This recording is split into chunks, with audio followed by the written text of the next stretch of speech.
How did you end up with inflatable sculptures? Like, it will be interesting to see one of these. I haven't seen them. Maybe we can blow one up here after the interview. That would be awesome. Today's visit is in the studio of Timo Aho. Hello. Hello. How do you describe your practice? I'd say I work with forms, sculptures, installation, and site specificity. So, yeah, somewhere in between all that. I have to say that where I saw your work, it was in Lux Helsinki a couple of years ago, was it? Not this last step, but the previous edition. Was it the one in Stoa or in Kaivopuisto? In Kaivopuisto. Yeah. Yeah, and then that line work was so nice. I just loved it. It's just so simple, but yet like very impactful. Thank you. Yeah, and don't know why I didn't invite you back then, but there we go. But it is a collaborative work with Pekka Niittyvirta, my co-collaborator. We've been working with this lines work since, well, the first one was realized in 2018 in Scotland, in Tyke Kursava in Outer Hebrides. But we started kind of like figuring out how to work together or figuring out collaborative work like maybe already 2 years earlier. So it's kind of like... Yeah, it's interesting that you've done it in several places now, this line work. It's kind of interesting. It is because it's also, it's site specific, but it also travels basically wherever there is coastal area. So it feels like it's site specific, but the site adjusts to the work and not the work to the site. Well, kind of both ways around. Yeah, I must say. But yeah, it is. And for whoever hasn't seen it, what is it about, that work? It is about the sea level rise. It's about the climate warming. Yeah.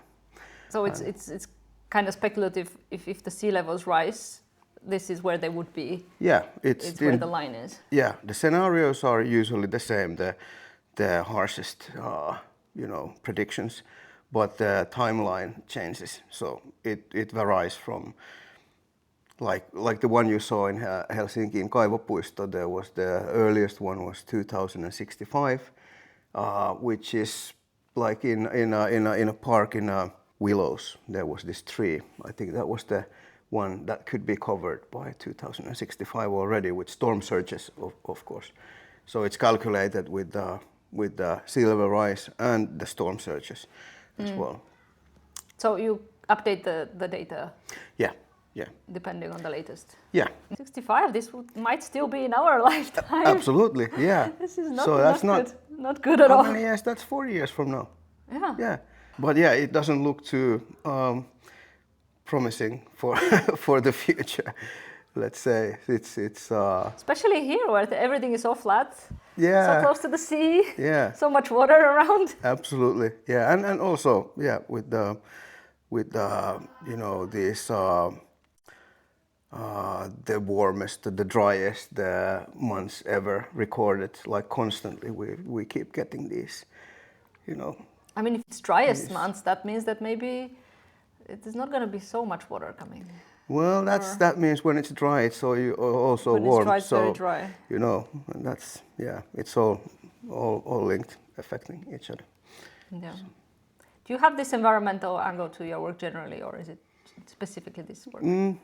I think I do. Yeah, I'd say it's not all driven by it, but I'm conscious of it. It does have that kind of a aspect to it for sure. We are here in your studio space, which is also living space. Yeah. Much like Carl Ketamo's episode, it sits in the same, what's it called, like? Atelier flat. Yeah. It's like row houses that are also studios. Yeah. Really nice. Is it owned by Helsinki City or? No, this is it's a private foundation. It's Helsinki Atelier Foundation. Oh yeah. So it's not Atelier Foundation, it's Helsinki Atelier Foundation. It's a different one. It's a different one. Okay. Yeah. So this is it's and they only have this place. They should have more of these places. Absolutely. But yeah. But Yeah. how long have you been here? We've been here, I think 5 years now. Yeah. Yeah. Basically, about today, it's about today. It's 5 years. Ah. Yeah. We just moved like end of June. Good 5 timing years then, good ago. timing. Yeah. So yeah, I remember when there was nothing here. Like it was completely empty when we came, and it was renovated as well because there was a fire previously. But was it also a studio space Yeah. before that? Yeah. Ah, so it's not like a new endeavor that somebody decided now to build. I somehow No, got the impression that they were No, new. these are made in the 70s. 73 Oh. was the first. So these are 50 years old. Wow, So, okay. They look very good for 50-year-old. yeah, but this was, as I said, this particular flat was renovated Yeah. because there was a fire. So there was Kari Julha was previous tenant, and they lived here for the 50 years. So we are the second tenants in this flat. So And you're gonna live here for 50 years. well, we'll see. Yeah, let's see. If the prices won't go too much up, yeah, this is. Yeah. How big is the studio, the work part of it? This is, I think it's 46 square meters, and the flat is 70. Separately 70 or? Yeah, separate. And so together is 100 and was it 11 or 10 or something like that. What do you like about the place the most? It's nice to live in a place like this. It's close to nature. Everyone has a little bit of a front yard, and they can do their little gardening thing. And the community is really important. It's super nice that having colleagues, different ages, different working with different materials and mediums and techniques. There is a vast amount of knowledge around here. So. If you have a question, there is most likely somebody will have an answer. So it's kind of it's many aspects to it, but yeah, and also the studio spaces are great. I really like or appreciate having this much space to work in. Yeah. I mean, I've said it multiple times, but the space does affect the work. Yeah. Most definitely. Somebody said that the size of the studio kind of measures the size of the work you can make, which is kind of true, unless working on outdoor installations type of stuff, which I also do. Although in the big space you can also make small work. Yeah. Oh, true that. Yeah, absolutely. Yeah. But somehow the mind tends to think bigger if you have more space around. Yeah. Probably. It kind of maybe tries to fill the limits of a space. So. Maybe, yeah. Yeah. Do you store everything here, or do you have separate storage somewhere else? Yeah, kind of. I do most of the stuff I store here.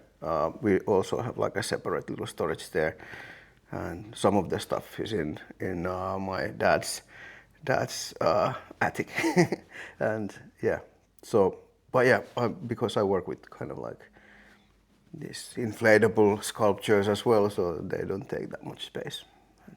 That is very handy. Yes. Yeah. I've always wondered how people make, I mean, not how they make the inflatable sculptures, but where they are produced. Right here, with that sewing machine. Oh. Yeah, brother from the Britain from 50s or something.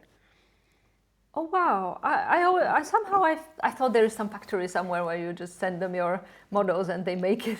There probably are. But you make yours by yourself. Wow. Yeah. The first ones I made, I made with plastic and duct tape. So they were kind of. I just wanted to start, working on a bigger scale and something that doesn't, the materials wouldn't be so dear or cost a lot. So I started exploring with this kind of like, recycled plastic and duct tape, and I made I started making patterns and, taping them together and creating the sculptural work out of that. And how do you deal with wherever you put the air, is there some sort of a special Or do you cut from some inflatable pool No, toy? it's Something? just because these are like the ones which I make are made out of these days are canvas, and the stream of air is constant or repetitious in a way that it has cycles. So it's kind of like they breathe in 10 seconds or 15 second or 8 second cycles, or then they have like constant airflow. So yeah. Yeah, it will be interesting to see one of these. I haven't seen them. Maybe we can blow one up here after the interview. That would be awesome. Yeah. If you don't mind, I definitely Yeah, will be yeah. happy to see it. Yeah. How did you end up with inflatable sculptures? Like, I know it's not like a super unique thing. There are people Yeah. who do them, but it's not super common either. Yeah. Probably it started when I was still studying, or I got interested of them in Glasgow School of Art in 2016 or 15 or something like that. When I figured, and after the school, I figured that I wanted to do something large scale, and obviously being broke, living abroad, I know.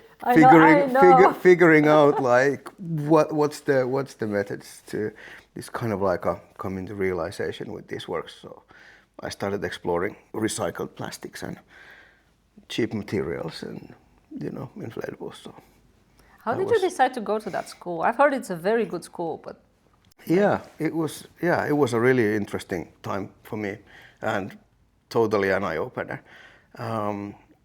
I was studying in Pekka Halonen Academy in Tuusula. This was kind of like a vocational somebody else was also college. mentioning that place. Yeah, there is quite a few people who come to study in Kuva, did their kind of like a preparatory years, 3 years or 2 years course.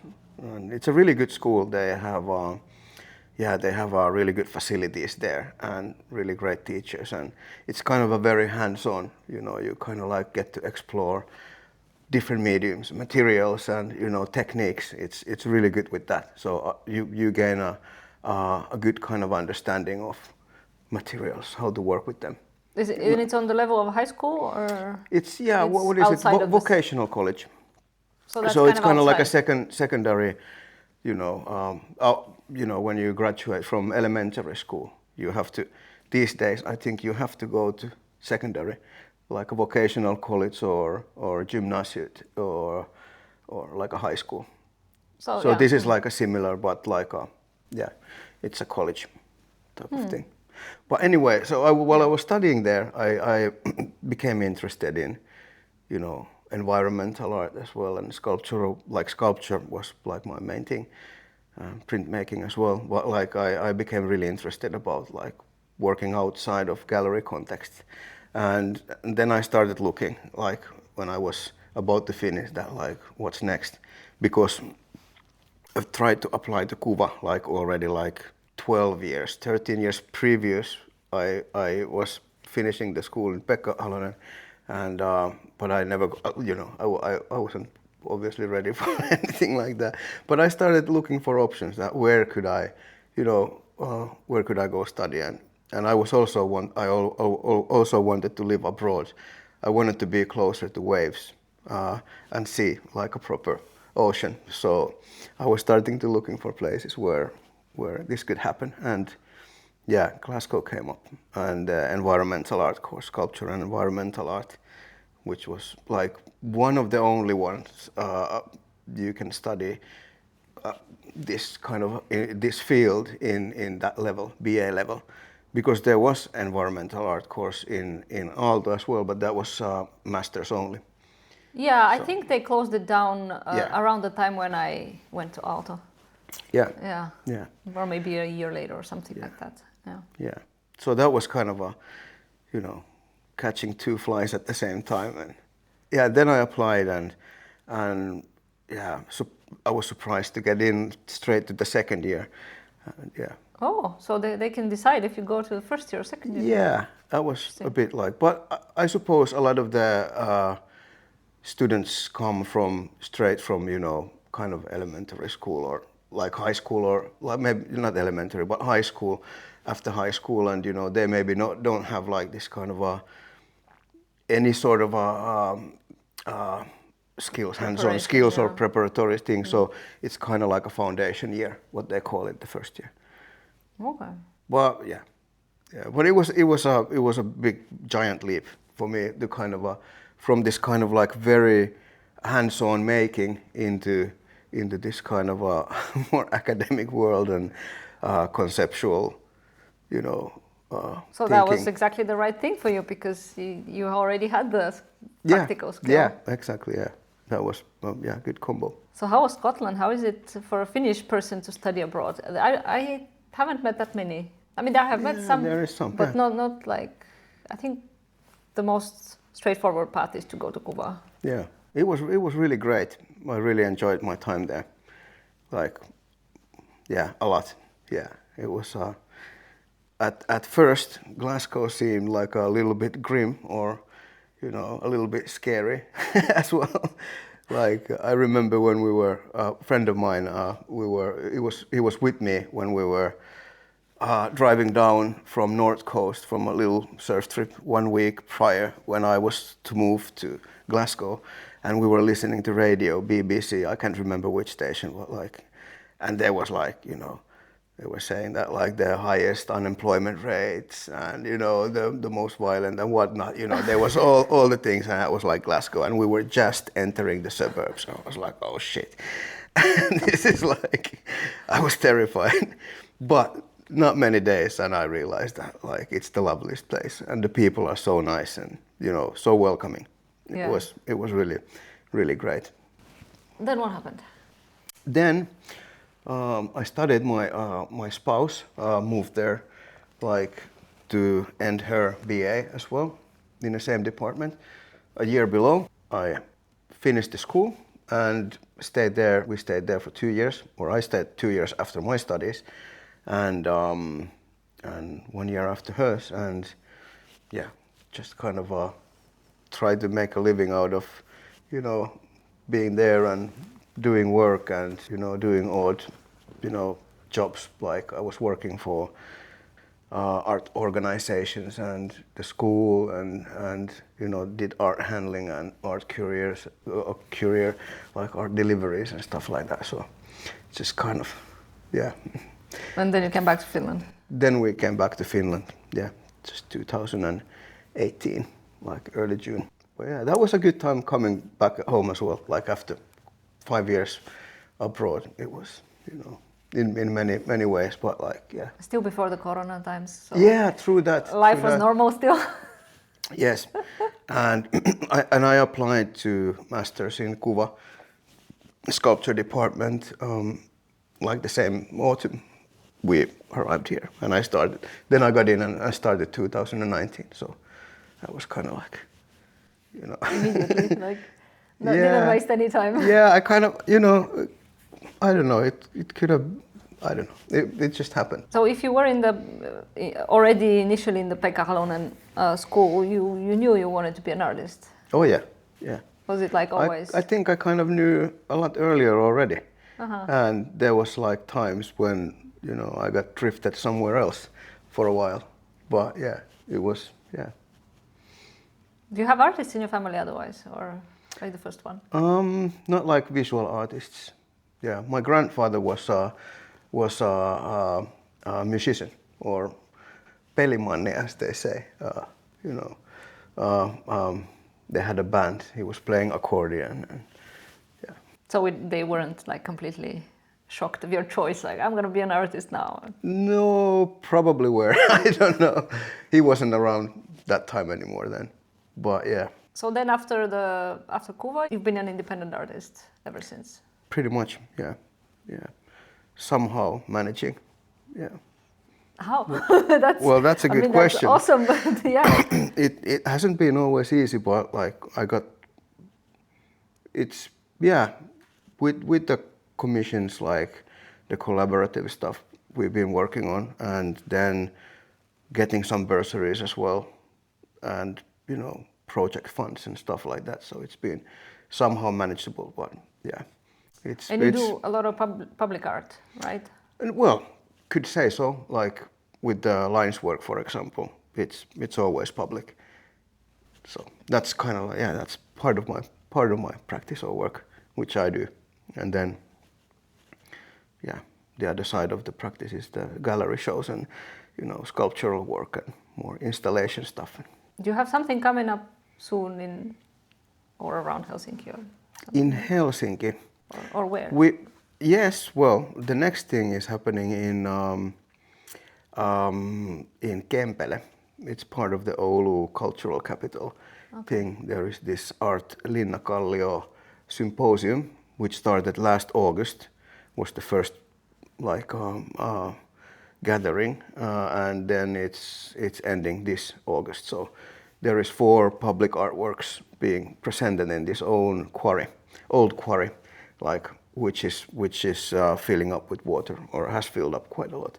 So it's going to be this kind of like a really ambitious project, I mean, work in a quarry already sounds intriguing. Yeah, but this is like they are making this kind of like a massive park kind of area. There's going to be hotels and beaches and whatnot, like. Where a quarry was? In Kempele. Yeah, no, but where the quarry is, they're gonna make a whole This is in like complex. Yeah, in the around the quarry, and the quarry, which was not filled with water but previously, is now filled with water. So it's becoming this kind of like a pond, with Isn't it a bit kind of beach swimming to facilities. There? Why? I don't know, because of what they were digging out before, or. Yeah, I don't know. I think it seems to be kind of pure, or maybe they have a purification system or something. But yeah. They must have. Yeah. I don't know. Somehow I always thought that like these types of places are very polluting. Yeah, I think, but it's kind of like is it groundwater that it's coming up, and they must have an outlet system somewhere, so it's kind of like cleaning itself. I presume. I hope. Otherwise, the stale water isn't probably that healthy. Yeah. But I'm pretty sure they've figured it out already. So. But anyway, they must have, yeah. Yeah. Anyway, I'm doing a work there, which is like a neon text-based, generates this kind of like a little bit of could say a poetic work. It's kind of there's some movement, and it's kind of. When was it exactly? Sorry. When was it exactly? August. The opening is in August 28th. Okay. So yeah. Hopefully this episode will come out before that. Yeah. So that people could go if they want to. Yeah. So yeah. So what are you doing now? You're working towards that? Yeah, I'm working towards that, and also working towards a duo show or joint exhibition with Timo Vaittinen in K17 Arts and Ecology Space in Sipoo, and that's happening in November, December.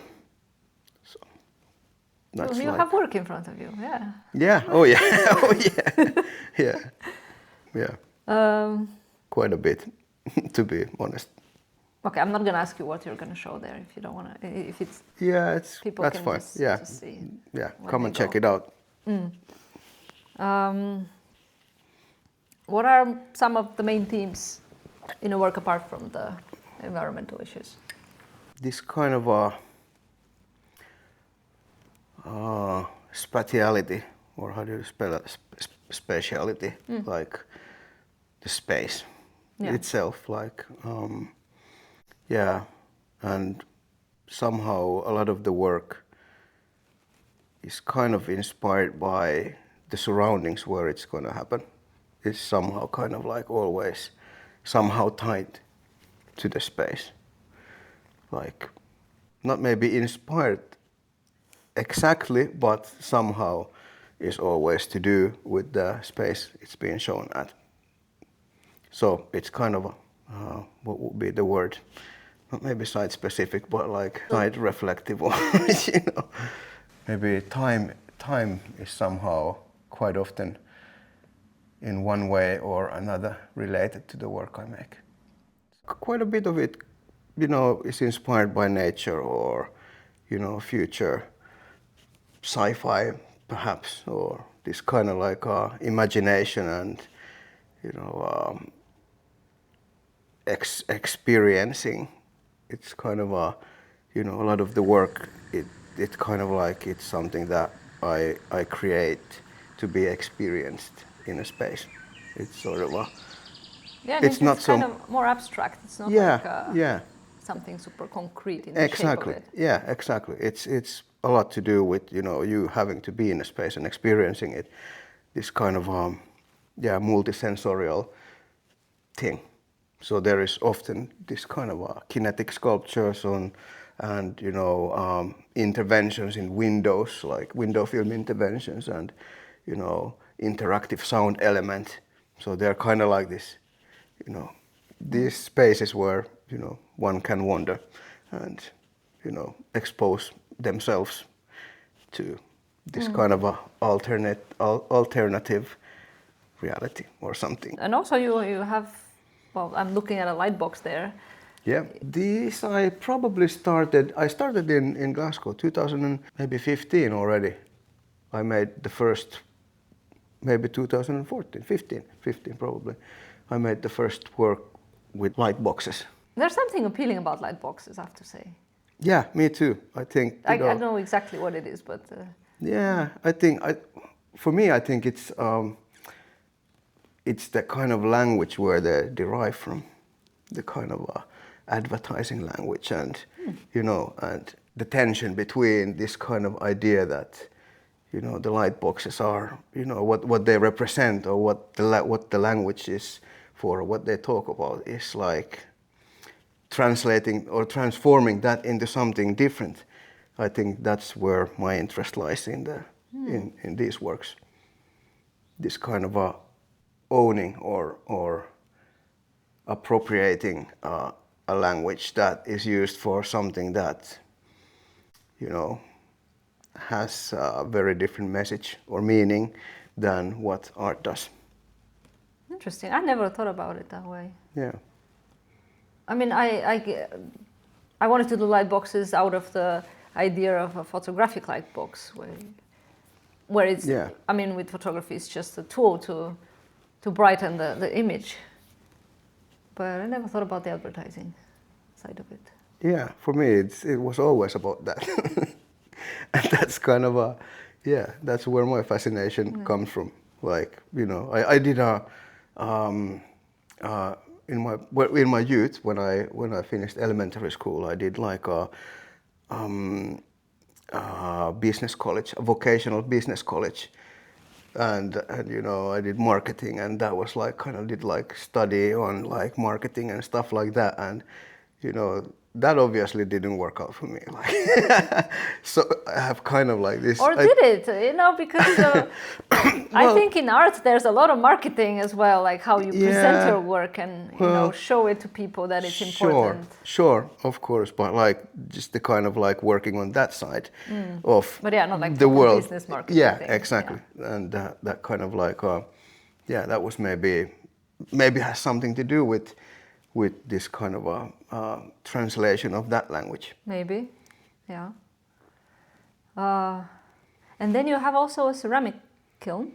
Yes, this is a new, like, just recently got it and haven't tried it once yet. Oh. So it's about to be, we need a new a control unit, I think is the word, that controls that kind of like the temperature. Uh-huh. Yeah. It's now it's manual, and and also we need the ventilation and stuff like that. Well, yeah, this is like, I kind of like this kind of like a trio of industrial, machinery which I have there on that wall, like the old bandsaw, Swedish old bandsaw, and ancient, and that ceramic kiln, also quite old, and then that brother from Britain, the sewing machine, like industrial sewing machine, and just something about the colors of those machines as well. Like, I really like it. Like your band here. Yeah. So many different. I mean, of course, it's all connected to building something here, but it's just so many different ways to do it. Yeah. Like, I think that's a good, because the work kind of like doesn't have an outlet, and or let's put it this way, that the work reveals the material what it needs in order to be realized, not the other way around, I think, for me. so how do you start? I think What's the starting point? It's an idea or exploration, and then making maquettes and sketches and drawing, and it's kind of, it starts from from kind of a concept or an idea, the work, and then it develops or evolves into something, or perhaps it doesn't. It might die, but yeah, and then a little material tries, and and then see what works the best, and what will be the best way to present this kind of form, for example, or what the form is about, or what is it telling us. And so it's sort of a It's interesting that you have that way of working. I feel like I start with a material, and then some very vague idea, and then it goes more concrete in the idea part. But the material is there from the beginning. Maybe it is sometimes there from the beginning, but like maybe it can change. Like sometimes some material doesn't fit for the purpose, and and obviously, if I work with inflatables, like for a specific reason, for an exhibition or something, it's quite obvious that I'm making what I'm with the material, and then that kind of like, then the space and the limits of all these things kind of give shape to these things. So, do you have some specific steps in your process, or does it kind of depend? It sounds a bit like there is something specific, but maybe not entirely. No, maybe not entirely. It's it's always like the planning is the kind of like the most exhausting or time-consuming phase in the work. I think it's always like, it can almost be a struggle as well, like figuring out like what's gonna be coming, or planning something specific, and figuring out like the shapes and the form and things. So do you always start with a specific space in mind, or a specific project? Quite often, yeah. Most often it is a space where I begin to think about the work, and quite often it's not only just one work or one sculpture. It's to do with these kind of like different pieces, and figuring that kind of a puzzle out. It's kind of so they kind of evolve simultaneously, and Do you work on one project at a time, or do they kind of overlap? Well, sometimes they do overlap, but yeah. You mentioned that the beginning that you really enjoy the community here. Do you, and also that you have a collaboration with this other artist for the line work. How important is the community and this collaborative work for you? I think it's important. Yeah, I think it's we need this kind of like a transaction, and people to talk with, and it's I think there needs to be this kind of communication. It's not necessary always, but like certain stages, it's nice to have like a chance to talk with people, or bounce ideas. And with collaborative work is always like, that's the best part of it, because it's kind of like it evolves like organically, naturally. It's something that Yeah, I guess when you find the right person. Though. Oh yeah. Because I'm sure it doesn't happen just like that with everybody. Well, probably not. But there is a chance for it to happen with variety of people. Have you had many collaborations? Some. Not like, but I suppose. Okay, let's say that the neon work I'm doing for the Art Linnankallio, it's basically a collaboration in the way that I'm outsourcing or outletting. Is it outsourcing? kind of. somebody to make the letters and, bend the neon, and which I don't know how to do, or I don't have the, skills. Yeah. So this kind of I would love to have, but it takes like a lot of time to. And some other tools you would need to add here to exactly. So it is kind of like, it's impossible to sometimes to kind of master every little tiny detail or skill within the work. So in that sense, it's always a collaboration. And I also have the unit that kind of the control unit as well is like something that needs to be outsourced, outsourced, and the code for the functionality of the work. And so this kind of this is a good example of something that it's not the. Have you done any collaborative work where the concept is kind of collaborative? The lines work, for example. Okay. That's like, and also the coastline paradox, we did for Google Arts and Culture, which was derivative of the lines work, but on online space, Google Maps and Google Street View. Can that still be seen there? Yeah. Uh-huh. Yeah. Please send me a link. I will. Your tools somehow remind me of Ilkka Paloniemi, who I also have spoken with, because he also does the neon. We were speaking with him about the neon. He said there are very few people who do it now. Exactly, there are not Finland. many. Yeah, there is maybe 2, in my knowledge. I don't remember if he put a number on it, but yeah, it was like very, very few doing proper neon. Yeah, it is something that is not so common anymore. LED is taking over. Yeah. And there is like the feel to it, or the kind of, there is quite a different. But it's technically easier to do. Oh, for sure, yeah. But it easier is not always the better way around. And yes. this is basically, this is my first neon work, which is now happening. So I'm very excited how it's going to be, looking like, how it's going to come out. How did you choose to use neon now for this work? Because there was the possibility, and I think that it has a different feeling to it. You see like these old neon letters. They're beautiful. They're charming. They're charming, and then you see the LED ones, and they're like, okay, well, not so charming perhaps, or it's kind of it's the light pollution, like this kind of like a noise in a city space as well. Do the colors matter? Yeah, sure, yeah. I'm a bit monochromatic in that sense, like with my work. Like a lot of my work is monochromatic.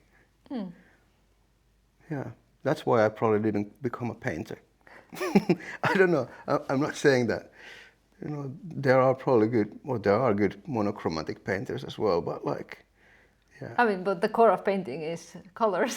yeah, exactly. So yeah, I guess. Yeah. So are the neons also gonna be white? Yeah. Yeah. No, I get the issue with colors a little bit. I've been trying to use more colors, but it doesn't come super naturally. I'm like always a bit doubtful, like. Yeah. And I feel like I have to justify like the use of some specific color. Yeah, absolutely. Although I mean, maybe it's just. For some people, it comes naturally, and I think for myself as well, it's a bit like, okay, I need to think about this. Like, I'm a bit indecisive sometimes with things as well. So it's kind of like, if I have to think constantly about which color I put, it'd be hell. I think in this sense, it's a lot about, a form and shape and ideas, concepts. But I do love painting, though. I mean, I love to look at paintings and, sometimes paint myself as well, but like, not really. I've never studied painting. Maybe that's also why I'm a bit like distant to it. Yeah. I did a painting in Pekka Halonen Academy. That was like one of the courses everyone did. Yeah, I enjoy it. And before that, even I actually thought I was a painter. That was like before I entered the school, I thought I'm going there to become a painter. Uh-huh. But yeah. I mean, I guess the initial thought of when you think about an artist is a painter. So yeah, exactly. And then afterwards you realize that there's so much more that you can do. Yes, exactly. Yeah.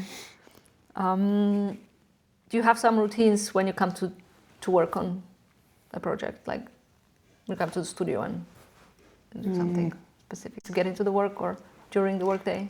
Maybe a cup of coffee. What in your practice gives you the most meaning? Ooh. Maybe seeing the work finished and, experiencing it and, somehow feeling that, you've managed to create something that hasn't, been in form before or, hasn't been seen before or this kind of a, there is this certain type of magic, I think, in there when, Yeah. when you feel you've succeeded, like when you like can look and be like, oh wow, I've done that or I did that, and like it's quite nice. And then obviously it's nice to see when people see it as well, like, and how they kind of react to it or how they.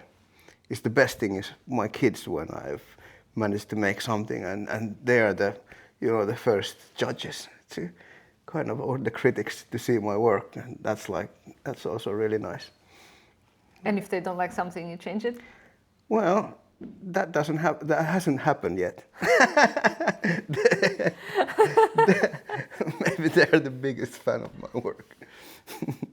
That probably is the case. I don't know. But yeah. Interesting, yeah. Yeah. So, yeah, primarily I make the work for myself, maybe secondary for my kids and, the rest of the world. But they for sure would be honest about it, and if they don't like something, they would tell you. Yeah, but it's kind of like it's not hard to impress kids with like big inflatables and stuff like that. That is true. Yeah, that actually some of the work that you do, you can't really see properly before you put it in the space. Yeah. Even though the studio is pretty large. Yeah. Yeah. Yeah. Yeah, it's true. It's kind of like they take up the space. So, do you go to exhibitions? Yes. Oh, how often would you go? Not as much as I would like to. Like, yeah. I'd like to go more often, but like, yeah. Yeah. Do you go to the openings or more like later when it's already been opened? Quite often openings. So, yeah. Yeah, but I do go to like to see after openings as well, but yeah, with this situation or life situation with two small kids, it's it's hard to find time to attend everything that's going on. So I tend to miss quite a bit of stuff these days. How old are your kids? 5 and 3. Yeah, how is it to be an artist and a parent? I haven't really talked that much with people before about this because majority of the artists are not parents, but recently I've spoken with a couple of people who are. I think it's great. Like, I mean, it's a blessing to be a parent, like to have kids, obviously, and it's also a privilege to work with arts or make art. But it's time-wise it's sometimes complicated, but it's great to be living in a house where you have an atelier or a studio, so you don't have to it's very easy for them to come by. Oh, exactly. Or for you to be around them. But I have to say it's quite hard to make work while there are anybody in the house. Well, it's kind of so it's kind of like the periods of working are quite concentrated. So it's when the kids are in a daycare. So you have the window of making work. And when they come, that's it. Do you involve them somehow in your work otherwise than being judges of it? I mean, we make stuff together. Like we do, clay works and drawing and painting and you know, playing and whatnot. But yeah, not like, not maybe in that sense that I'm including them making this kind of my work, or, you know, it's kind of, we make collaboration. Let's put it that way. Yeah. Which maybe has a different kind of this kind of a reason for outcome. The kind of, I don't know. I don't know. It's more play. Yeah, exactly. Yeah. But that's what also art is. It's kind of adult play. It's a bit more organized play. Yeah, exactly. Well, yeah, it's kind of Would you want them to become artists one day? I don't know. Like, I mean, I'd be happy whatever they choose. If they're happy with what they're, you know, what they are thinking that would fit them best. Like, yeah, I wouldn't mind. But I'm pretty sure that they'll see that, like, they'll figure it out themselves. What are some other places of inspiration for you? What did I already mention? Did you even mention places of inspiration? Where do you get inspired? I don't know, like the world. Just, you know, everything around, what we see, what we experience, this kind of, this kind of small observations. I don't know, I think it comes from so many different sources.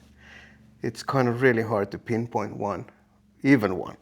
Like, it's just, everything can be inspirational. And that kind of and maybe that's something that kind of shows in some of my work as well, that it's kind of like it's hard to describe what they are. For example, this light box that is lying there. Where did that come from? That's from this kind of urban semiotics, I would say. So it's kind of the idea of the language of marketing is transformed into something else, and, you know, they are kind of escaping their original meaning. So this is the idea of that work, and these actually were shown together.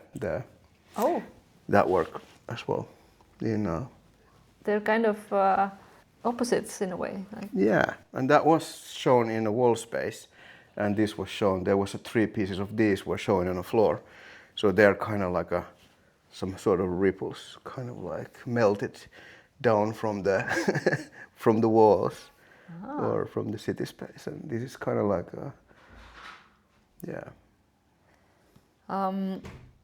What would be some? Look at that. Moi. Moikka. Moikka, Osmo.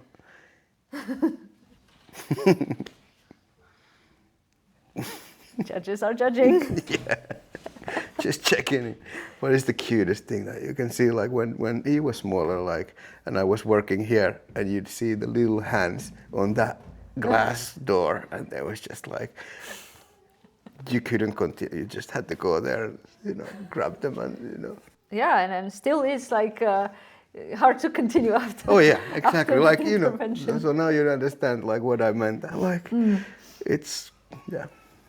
Lastly, we can wrap this with names of some of the artists that you like their work, or they have influenced your work, or that you would recommend to others. There are so many, and several. it's. What if I just say one?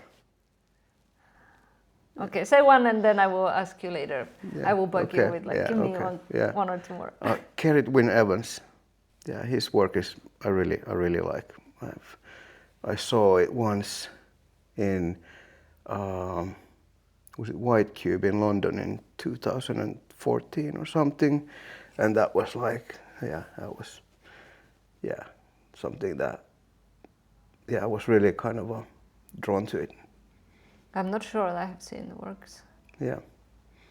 But I will check. It's kind of sculptural, light sculpture form. sound as well. Like a lot of different things. Yeah. Amazing neon work. Thank you. Otherwise.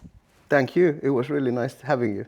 Yeah, it was nice to be here. And thanks for the invitation. Take a peek in your world a little bit. Yeah.